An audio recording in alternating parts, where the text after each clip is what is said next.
హల్లెలూయా. Good morning. మరొక ప్రశస్తమైన ఉదయకాలం ప్రభు మనకు అనుగ్రహించి ఉన్నాడు. ఆయనను స్తుతిద్దాం, ఆయన సందేశాన్ని ఆలకిద్దాం, ఆయన నామంలో ప్రార్థించుకుందాం. రండి. చిన్న ప్రార్థన. పరిశుద్ధుల నీకు వందనములయ్యా. నిన్ను స్తుతించటంలో ఉన్న దీవెన, నీకు ప్రార్థించటం ద్వారా కలిగే మేలు, నీ యందు ఆనందించటం వల్ల కలిగే నూతన బలం మాకు దయచేయమని క్రీస్తు నామములో అడుగుచున్నాను తండ్రి. ఆమేన్. ఎలా ఉన్నారండి? బాగున్నారా? ఈ రోజుల్లో చాలా భయంకరమైన విషయాల గురించి మనం వింటున్నాం. మరలా యుద్ధం ప్రారంభమైంది.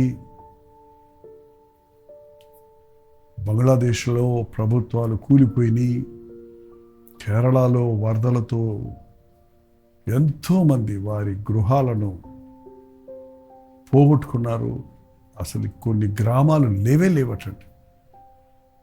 ఇది ఇంతలోనే అటు వెస్ట్ బెంగాల్లో ఎంతో భయంకరమైనటువంటి వరదలు, వర్షాలు.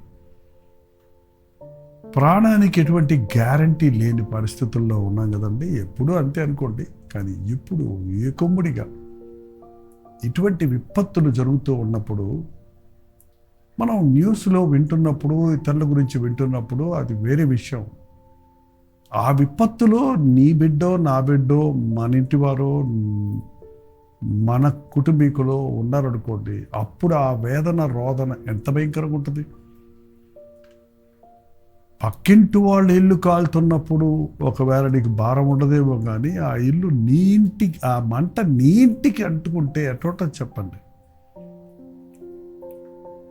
మనం అనేకసార్లు అనుకుంటున్నాం మనం మంచివాళ్ళం కాబట్టి మనకు జరగలేదు, వాళ్ళు చెడ్డవాళ్ళు కాబట్టి జరిగారు. అలాగే అనుకునేవారట. యేసు ప్రభు చెప్పాడు కదా, అక్కడక్కడ గోపురం కూలి అనేకులు చనిపోయారంటే మీకంటే వారు పాపులను అనుకుంటున్నారా? మారు మనసు పొందనేడల మీరును అలాగే నశించెదరు అని చెప్తున్నాడు. మనం ఎప్పుడు ఏది సంభవిస్తుందో తెలియదు, కానీ యేసయ్య బిడ్డలకు ఒక నిరీక్షణ ఉందండి. నా ప్రభు గాఢాంధకారంలో పడిపోయిన నన్ను లేవనెత్తుతాడు, నా శోధనల్లో నన్ను వదిలిపెట్టడు. మనందరికీ దావీదు గురించి చాలా తెలుసు. మరి దావీదు జీవితంలో అనేక ఘటనలు ఉన్నాయి. అతడు రాజైన సంగతి తర్వాత సంగతి పక్కన పెట్టండి. అతడు అభిషేకించబడిన తర్వాత ఇంచుమించు 13 నుంచి 14 సంవత్సరాలు అతడు ప్రాణాన్ని గుప్పిట్లో పెట్టుకొని పరిగెలెత్తినట్టు సౌలు రాజు కంటపడకుండా, లేక సౌలుకు బలి అయిపోకుండా కాపాడుకోవాల్సి వచ్చింది. అతడు చాలా బాధల్లో ఒంటరిగా వదిలిపెట్టబడ్డప్పుడు ఒకసారి తన దగ్గరికి చాలామంది వచ్చారంట. ఎట్లాంటి వాళ్ళు అంటే ఆయనలాగే బాధల్లో ఉన్నవాళ్ళు. చూడండి ఒక్కసారి సమూయేలు మొదటి గ్రంథం 22వ అధ్యాయంలో, సమూయేలు మొదటి గ్రంథము 22వ అధ్యాయం. దావీదు అక్కడి నుండి బయలుదేరి అదుల్లాము గుహలోనికి తప్పించుకొని పోగా అతని సహోదరులను, అతని తండ్రి ఇంటి వారును ఆ సంగతి విని అతని వద్దకు వచ్చింది. మరియు ఇబ్బంది గల వారందరూ, అప్పులు చేసుకున్న వారందరూ, అసమాధానముగా ఉండి వారందరూ అతనికి వద్ద కూడుకొనగా అతడు వారికి అధిపతి ఆయను. ఇబ్బందులు గలవారు, అప్పులు చేసుకున్న వాళ్ళు, అసమాధానంగా ఉన్నవాళ్ళు అతని దగ్గర కూడుకున్నారంట. వాళ్ళు అతను దావీదు అధిపతి అయ్యాడు, నాయకుడు అయ్యాడు. ఇంచుమించు వాళ్ళు 400 మంది. ఈ 400 మంది ఇబ్బందుల్లో ఉన్నవారు, అప్పుల్లో ఉన్నవారు, అసమాధానంగా ఉన్నవారే. కానీ దావీదుతో చేరినప్పుడు వీళ్ళందరూ కలిసి దేవుని కొరకు జీవించటం, యుద్ధాలు చేయటం ప్రారంభించారు. ఒక్కసారి మనం సమూయేలు మొదటి గ్రంథం 30వ అధ్యాయంలోకి వస్తే, దావీదును అతని జనులను 3వ దినమందు సిక్లగు వచ్చిరి. అంతలో అమాలేకీయులు దండెత్తి దక్షిణ దేశం మీదను సిక్లగు మీదను పడి కొట్టి దానిని తగలబెట్టి ఎక్కడికో వెళ్ళి యుద్ధానికి వెళ్ళి ఇంటికి వచ్చేటప్పటికి సిక్లగ్ అనే తన ఊరికి, తన ఉన్న స్థలానికి వచ్చేటప్పటికి అక్కడ శత్రువు ఆ వారి ఇళ్ళన్నీ కాల్చేసి వారి బిడ్డలను, వారి ఆస్తుల్ని, వారి మందల్ని, అన్ని వారి సొత్తుల్ని మొత్తం దోసుకొని వెళ్ళిపోయారు. ఎంతో మరి బయటకు వెళ్ళి వచ్చినప్పుడు ఇంటికి వచ్చేటప్పటికి నేను క్యాంప్స్కి వెళ్ళిపోతాం కదండి, 2-3 రోజులు మీటింగ్కి వెళ్ళి ఇంటికి వచ్చేటప్పటికి ఎప్పుడెప్పుడు బిడ్డలు చూసుకోవాలా, ఎప్పుడెప్పుడు భార్యతో మాట్లాడుకోవాలా, ఎప్పుడెప్పుడు చక్కటి భోజనం చేయాలా, ఇంటిలోకి వచ్చి విశ్రాంతి తీసుకోవాలని ఆశతో ఉంటాం. అలసిపోయి వచ్చినటువంటి దావీదు అతనితో ఉన్నవారు వచ్చేటప్పటికి అక్కడ ఇల్లు లేదు, వాకిలి లేదు, భార్య లేదు, బిడ్డలు లేదు, అన్నీ కాలిపోయి ఉన్నాయి. ఒక్కసారి ఆలోచించండి, ఎంత భయం అయిపోయిందో వాళ్ళకి, ఎంత బాధ అయిపోయిందో వాళ్ళకి. ఏమి అర్థం కాక వారి గుండెలు పగిలిపోయినాయి. వాక్యం చెప్తుంది, వారు ఏడ్చుటకు శక్తి లేకపోవునంత బిగ్గరగా ఏడ్చారు. 4వ వచనం, ఏడ్చుటకు శక్తి లేకపోవునంత బిగ్గరగా ఏడ్చారు. ఇప్పుడు అదే జరుగుతుందంటే యుద్ధాల్లో ఒక వ్యక్తి తప్పించుకొని ఏదో లేక వేరే స్థలం నుంచి సడన్గా వచ్చేటప్పటికి అక్కడ ఇండ్లు కాలిపోయి ఉండటం, పడిపోయి ఉండటం, వారి శరీరాలు ముక్కలు చెదిరిపోయి ఉండటం చూసినప్పుడు గుండెలు బాదుకొని రోధిస్తున్నారు. చూడండి, ఎంత బాధ కదా. ఆ బాధలో తిడుతుంటారు, శపిస్తుంటారు, చుట్టు బీక్కుంటారు, తాము కొట్టుకుంటారు. భయంకరంగా మనుషులు తట్టుకోలేని పరిస్థితుల్లో బాధ తట్టుకోలేనప్పుడు పిచ్చోళ్ళ కంటే అధ్వానంగా ప్రవర్తిస్తారు. మీకు ఎప్పుడు అలాంటి బాధలు రాలేదా? మీకు చిన్న బాధకే పిచ్చి పడుతున్నట్టు ఉందనుకుంటా. చిన్న కష్టాలు వచ్చినప్పుడే మనలో కొంతమంది గట్టిగా అరుచుకుంటాం, తిట్టుకుంటాం, దేవుణ్ణి కూడా దూషిస్తుంటాం. కానీ దేవుని అనుమతి లేకుండా మనకి ఏది జరగదు. అలాంటి క్లిష్ట పరిస్థితుల్లో ఉన్నప్పుడు మనం దేవుడి వైపు చూడటం నేర్చుకోవాలి. అంతేగాని ఎవడి మూలానో వచ్చిందని వాళ్ళని పట్టుకొని కొడితే, ఇక్కడ దావీదుతో ఉన్న వాళ్ళందరూ ఏడ్చినంతసేపు ఏడ్చి సడన్గా అంతా ఈ దావీదు మూలనే వచ్చింది మనకని వారిని ఎంతవరకు నడిపిస్తున్నా, వారిని ఆదరించి చేరదీసిన దావీదు మీద తిరగబడి ఇతను రాళ్ళతో కొట్టి చంపుదామని అందరూ తిరగబడ్డారట. అందరూ రాళ్ళతో కొట్టి చంపుదామనేటప్పటికీ ఇక దావీదు ఏం చేయగలడు? ఒక్కడు చంపండి రా అంటాడు, లేకపోతే గొలియాతును చంపినట్టు లేక ఎదురు తిరిగి వాళ్ళని ఎంతమందిని చంపగలడో అలా చంపడానికి కుస్తీలు పడతాడు, అంతేకాని ఏం చేయగలడు? కానీ దావీదు మనుషులు నమ్మలేదు, పరిస్థితుల మీద ఆధారపడలేదు. మనం కూడా ఎప్పుడో గుర్తుపెట్టుకోండి, ఒక కీడు మీకు వచ్చినప్పుడు ఎవరో చేశారనుకోకండి, ఏ మనిషిని ద్వేషించకండి, ఎవరి మీద పగబెట్టుకోకండి, ఎవరి మీద కోపం పెట్టుకోకండి, ఎవరిని దూషించకండి, నిందించకండి. దేవుడు అనుమతించాడు కాబట్టి ఆ నష్టం దొరికింది, ఆ జరిగింది, ఆ కష్టములో, ఆ నష్టములో ఆయన వైపు చూడండి. అందరూ కృంగిపోయి విసిగిపోయినప్పుడు దావీదు తన దేవుడైన యెహోవాను బట్టి ధైర్యము తెచ్చుకొనెను. 6వ వచనం చివరి భాగంలో, దావీదు తన దేవుడైన యెహోవాను బట్టి ధైర్యం తెచ్చుకున్నాడు. ఆపత్కాలమున నీవు కృంగిని ఎడల చేతగాని వాడు అవుతావు అని బైబిల్ చెప్తున్నాడు. ఆపత్కాలములో నాకు మొరపెట్టు, నేను ఉత్తరం ఇస్తానని ప్రభు చెప్తున్నాడు. మీరు అనుకుని సంఘటనలు మీ జీవితంలో జరిగినప్పుడు, నమ్మిన వారు మిమ్మల్ని మోసగించినప్పుడు, మీరు అప్పిచ్చిన వారు తిరిగి ఇవ్వకుండా మిమ్మల్ని బాధపెడుతున్నప్పుడు, మిమ్మల్ని మోసం చేస్తున్నప్పుడు, మీరు దగా పడ్డారని తెలిసినప్పుడు, అంతా పోయింది అని ఎరిగినప్పుడు ఎలా ఉంటుంది మీ స్పందన? ఏమైపోతాం? అల్లాడిపోతాం కదా, కృంగిపోతాం కదా, విజృంభిస్తాం కదా కోపంతో. దేవునికి మొరపెట్టి చూడండి, ఎందుకు జరిగింది ప్రభు నాకు ఇది? ఏంటి నీ చిత్తం నా పట్ల? అడగండి. అది అపవాది క్రియ. అపవాది క్రియలను లయపరచడానికే ప్రభు మనకున్నాడు. కాబట్టి దిగులు పడకండి, ప్రభువు మీద విశ్వాసం ఉంచి, మనుషులు ఎవరు లేకపోయినా, శత్రువులు ఎంత హాని చేసినా నా దేవుడు నాకు సహాయం చేస్తాడు. సైన్యములకు అధిపతి యెహోవా అని పేరడానికి. ఆయన దగ్గర బోల్డ్ సైన్యాలు ఉన్నాయి, మిలిటరీ సైన్యాలు కాదు, మిడతల సైన్యాలు ఉన్నాయి. మిడతలను పంపిస్తే అయిపోద్ది అక్కడ పని. ఏంటండి, ఈగలను పంపిస్తే అయిపోద్ది ఆయన పని. అనేకులు ఈ రోజున సర్వలోకము దేవునికి లోబడుతుందండి, కానీ మనుషులు మాత్రం ఆయనని నిర్లక్ష్యం చేస్తున్నారు. తన దేవుడైన యెహోవాను బట్టి ధైర్యం తెచ్చుకొని ఏఫోదును తీసుకురమ్మని అడిగారు. ఏఫోదు అనేది మరి ఆనాడు దేవాలయాల్లో ఉండేది. ఆ యొక్క యాజకుడు ధరించేది. దానివల్ల దేవుని చిత్తం తెలుసుకునేవారు. ఇప్పుడు మనకి ఏ పోదులు అక్కర్లేదు, లేకపోతే ఇంకేవేవి అక్కర్లేదు. ఇప్పుడు మనకి పరిశుద్ధ గ్రంథం ఉంది. మనం దేవుని చిత్తం తెలుసుకోవడానికి, క్లిష్ట పరిస్థితుల్లో మనం నడవలసిన విధానాన్ని ఎరగడానికి, మనం ఎక్కడున్నామో తెలుసుకోవడానికి, మనం ఏమై ఉన్నామో ఎరగడానికి, మనం ఏం చేయాలో అనే జ్ఞానం పొందడానికి లేఖనాలు తీసి చదవండి. సమస్యల్లో లేఖనాలు తీసి చదవండి, పరిష్కారాలు మీకు దొరుకుతాయి. మీ అపజయములో లేఖనం తీసి ధ్యానించండి, ఎందుకు కలిగిందన్నది మీకు విశదీకరించబడుతుంది. ఎప్పుడైతే దావీదు ఏఫోదును తెచ్చుకొని ఎంక్వైరీ చేశాడంట, యెహోవా యొద్ద దావీదు విచారణ చేయగా, ప్రభువా ఈ శత్రువుడు తరం అంటావా?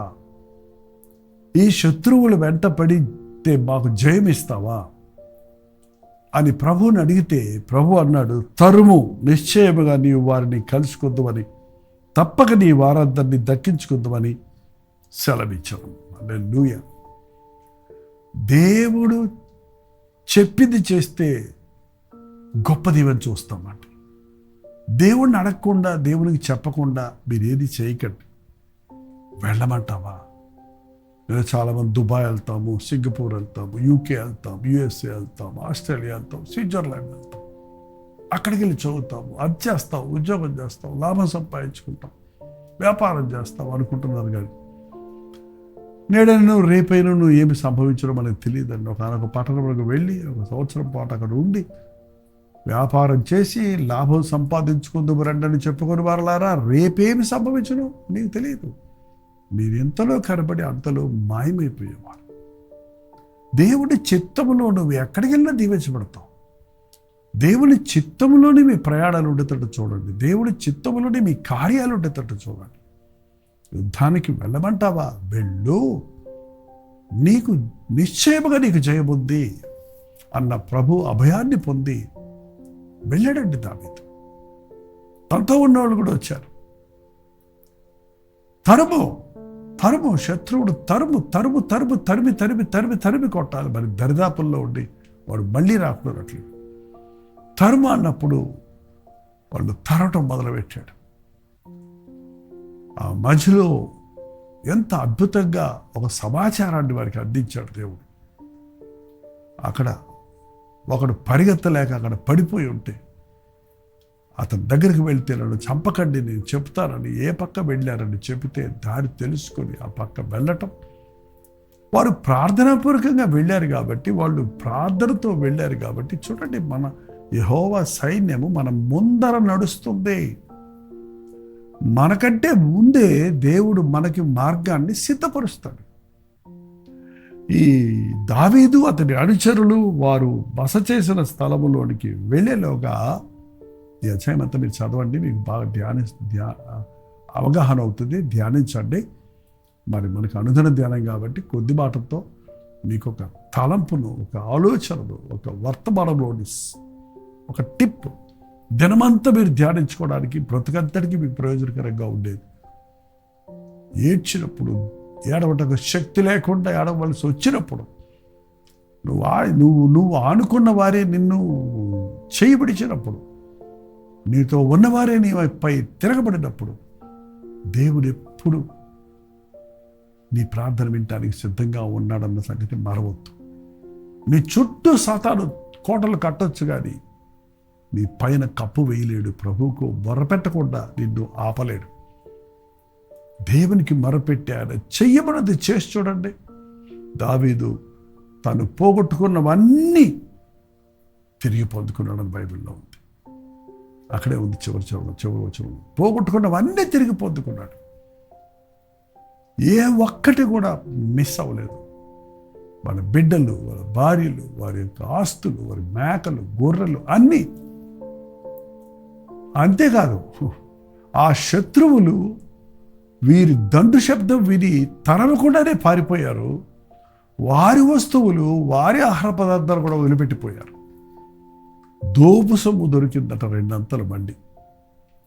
హల్లెలూయా. దేవుడు నీకు తోడున్నప్పుడు నీ దగ్గర ఎవరన్నా ఏదన్నా తీసేయాలంటే దానికి 2 అంతలు నీకు ఇచ్చేటట్టుగా చేస్తాడు. ఆ వ్యక్తి ద్వారానే ఆయన అద్భుతాలు చేసేవారండి.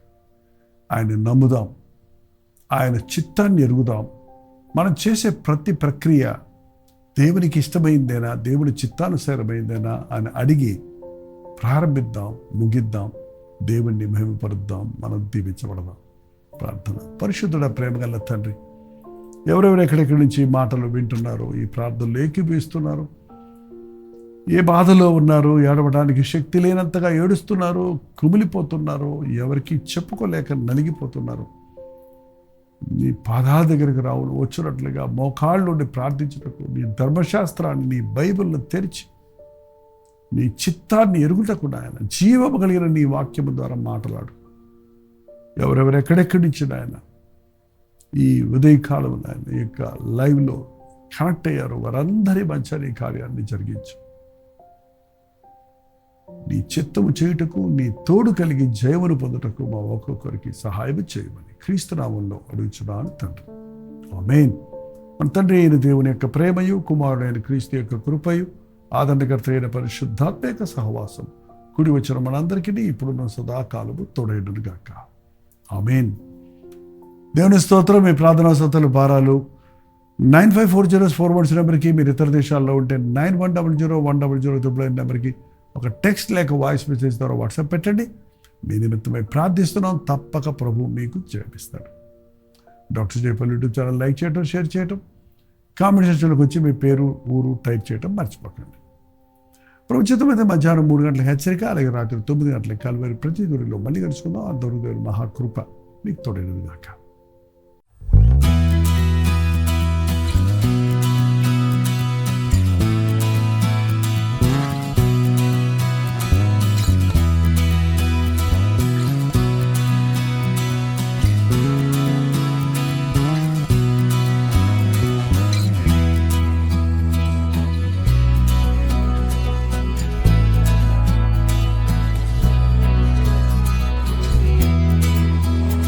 హల్లెలూయా. బెంగళూరు పరిసర ప్రాంతాల్లో ఉన్న వారికి శుభవార్త. ప్రభుత్వమైతే ఆగస్టు 15వ తారీఖు 1 డే గెట్ టుగెదర్ను అండ్ యూత్ మీటింగ్ని బెంగళూరులో ఏర్పాటు చేస్తున్నాం. మధ్యాహ్నం 2 గంటల నుంచి 6 గంటల వరకు యవ్వనస్తుల కొరకు ప్రత్యేకమైన యూత్ సెషన్ ఉంటుంది. యవ్వనస్తులందరూ తప్పక రండి, పెద్దవాళ్ళు కూడా రావచ్చు. ఇది మీకు ఎంతో ఉజ్జీవకరంగా, ఆశీర్వాదకరంగా ఉంటుంది. మీ సమస్యలు తీర్చుకోవడానికి, మీరు ఆధ్యాత్మికంగా ప్రభువుకు సాక్షులుగా జీవించినట్లు దేవుని సన్నిధిలో ఆయన బలమును పుంజుకోవడానికి మీకు ఎంతో ఉపయోగకరంగా ఉంటుంది. యవ్వన బిడ్డలారా తప్పకుండా రండి, ఆధ్యాత్మిక బలాన్ని పుంజుకోరండి. 6 గంటల నుంచి 10 గంటల వరకు 2వ సెషన్ ఉంటుంది. ఈ 2 సెషన్స్లో మీరందరూ పాల్గొని దైవాశీర్వాదాలు పొందాలని, మిమ్మల్ని ముఖాముఖిగా చూసి మీకోసం వ్యక్తిగతంగా ప్రార్థించాలని ఆశపడుతున్నాను. 2వ సెషన్ అయిన తర్వాత వ్యక్తిగతంగా ప్రార్థించడానికి సమయం చాలటం లేదు కనుక, మొదటి సెషన్ అయిన వెంటనే వ్యక్తిగతంగా మీ కొరకు ప్రార్థన చేయడానికి నేను సిద్ధంగా ఉంటాను. మీరు సమయానికి వచ్చినట్లయితే ఖచ్చితంగా మీ కొరకు ప్రత్యేకంగా ప్రార్థన చేయడానికి నేను అందుబాటులో ఉంటాను. చూడడం గమనించండి. Hudson community centre, CSI compound, opposite to Mitralaya girls high school, near corporation circle, Bengaluru. ఇంకా విషయమై మీకు వివరాలు కావాలంటే 9884707779 లేక 9884807779 అనే నంబర్లకు మీరు కాల్ చేయండి, లేకపోతే వాట్సాప్ మెసేజ్ పెట్టండి, లేదా 954041 నెంబర్కి వాట్సాప్ పెట్టండి. తప్పక వస్తారు కదా.